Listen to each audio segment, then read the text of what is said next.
The Christ Letters, with enhanced narration and text.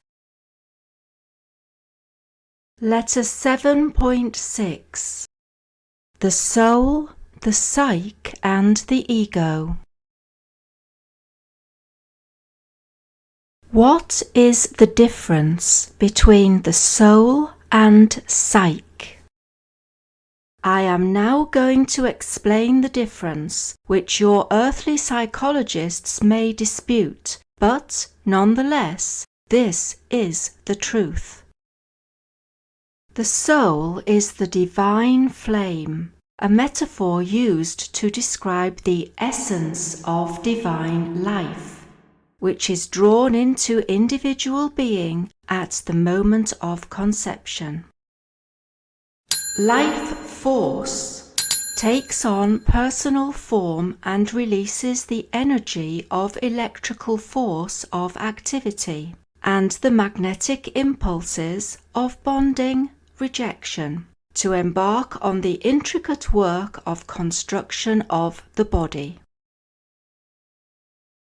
Therefore, you have at the core of your being your soul, divine reality.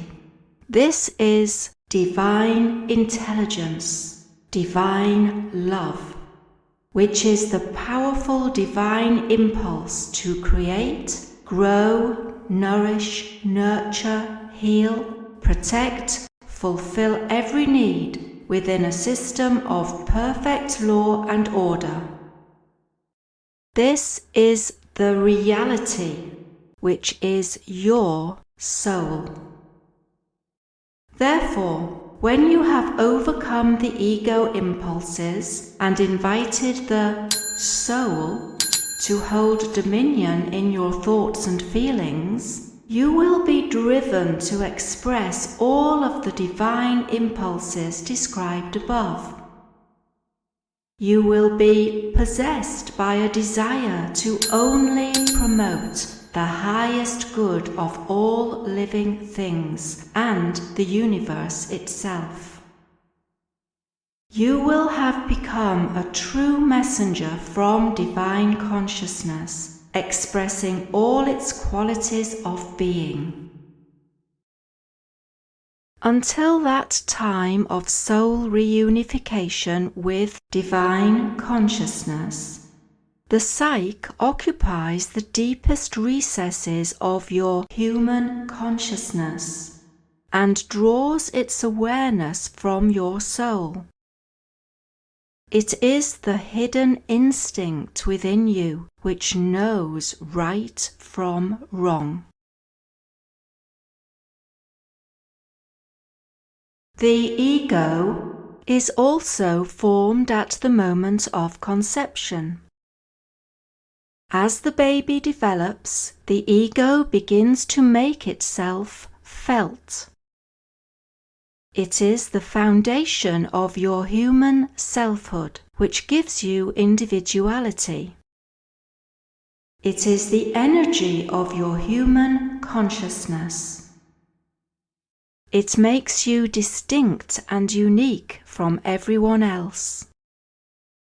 In order to preserve your individuality, the ego must protect you from outside attack of any kind, and it must give you what you need to help you prosper, flourish, grow, and be happy. This is divinely ordained and not to be treated with contempt. The ego constitutes an all-important and very necessary nucleus of consciousness of creation, development, and growth. The ego is exclusively governed by the electrical current of activity consciousness, the go-go impulse apparent in all living things, even in plants which turn and display their foliage to catch the sun in the best possible way. This is a movement conceived in the go-go electrical field and in the bonding desire emotional field, in the consciousness of the plant, to enable the plant to grow and enjoy the warmth of the sun. The ego in every living thing is the seat of the earthly consciousness only. In no way does it resemble in any shape or form the divine reality, which constitutes the soul. The ego drive, the drive which is directed exclusively at getting what it wants, to make the individual entity happy and to protect it from attack to ensure its survival, and will trample on other entities or species to achieve its purposes, pertains to the earthly dimension only. This ego force is active within every living thing, from the least amoeba to the mightiest king. You could call the ego drive the protector and dictator of the living universe. It is at this point that the majority of people in your world today become confused when contemplating the possibility of the existence of a God. They review the activities of various species driven by their ego consciousness, the one feeding on another to obtain sustenance, and these people decide that this savagery must be the working of the Creator. How then can the Creator be a God of love? This is one of the misapprehensions and beliefs I would like to sweep away. It is my purpose that all people should come to realize that the entire universe has, at its basic core and foundation in all things, the divine life force, which inspires and respires through all of creation. It is the hidden but powerful equilibrium, out of which all things have taken being, form, and shape. It is the scientist's space, in which is conducted the movement and bonding of the electrical particles. It is both the impenetrable and forever unknowable ground of existence, and also the hidden source of all substance of all things in the universe.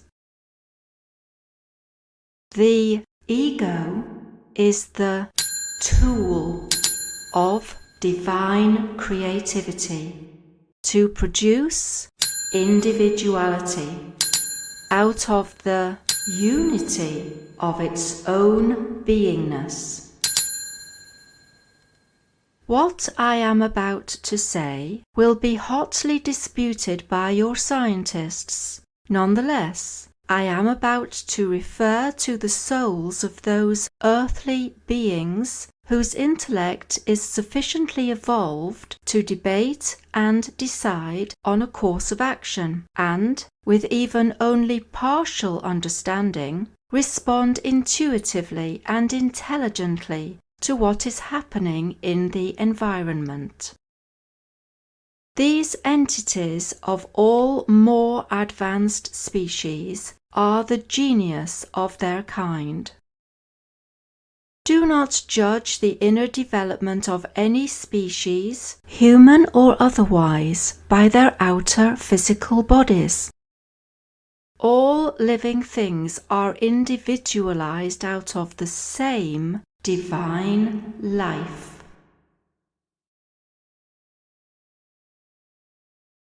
Some psyches are enabled, by their increasingly spiritualized mental emotional fields, to peer through the ego consciousness and embark on neighborly, caring acts, which can only proceed from the promptings of the soul, drawn from the divine reality. Therefore, the greatest respect and consideration should be accorded to all living things.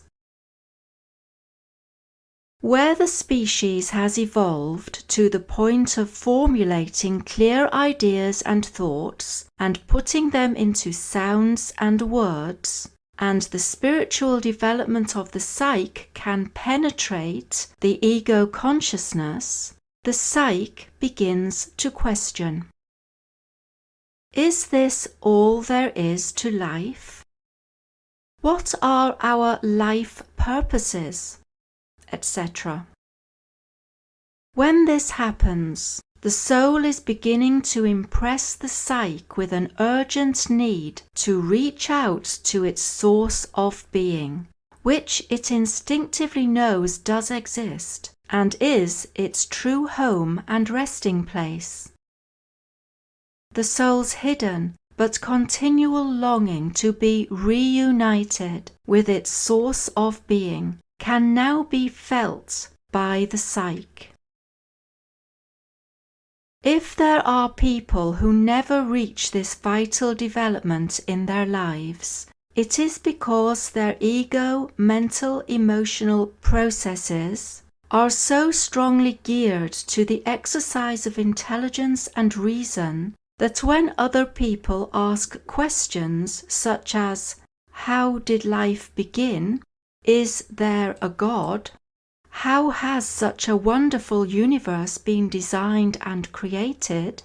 the ego of the non-seeker and non-believer is conscious only of its own omnipotence and sets out to disprove there is any higher dimension out of which the earth could have taken form.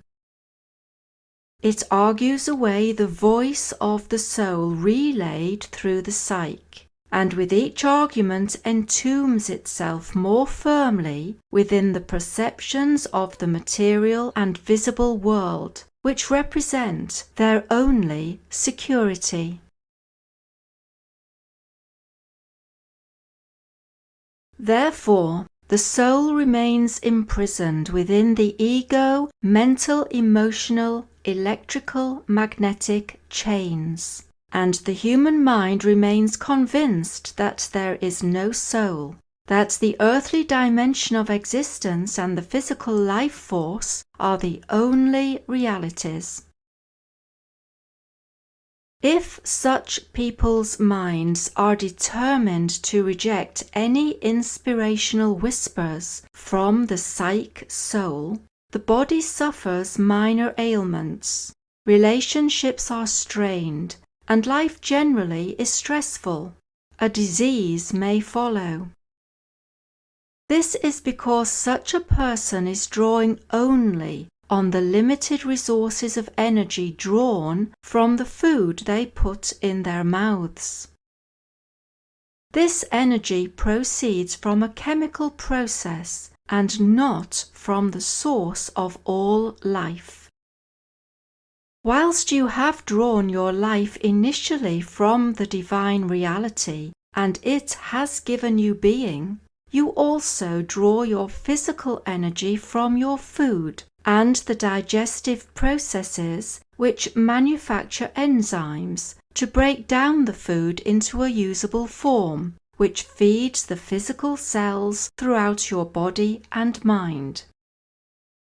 This is the life of the body. Many people live and die drawing exclusively on the energy derived from their physical processes. The type and amount of energy drawn from physical processes is greatly affected by the mental, electrical, and emotional magnetic fields of the living entity. These electrical and magnetic fields surrounding every living thing from an amoeba to an elephant and human being are the personal life force radiations from the soul. combined with the personal consciousness awareness radiations of the entity's mental electrical go-go activity and its emotional magnetic bonding rejection impulses. These electrical magnetic fields are profoundly affected by all the thoughts and feelings which pass through the minds and emotions of the entity. In turn, the fields profoundly affect the physical processes of the body itself. They raise or lower the health of the body according to the state of the personal consciousness, whether it is in harmony with the life force radiations of divine intelligence love, or in conflict with them due to selfish ego drives.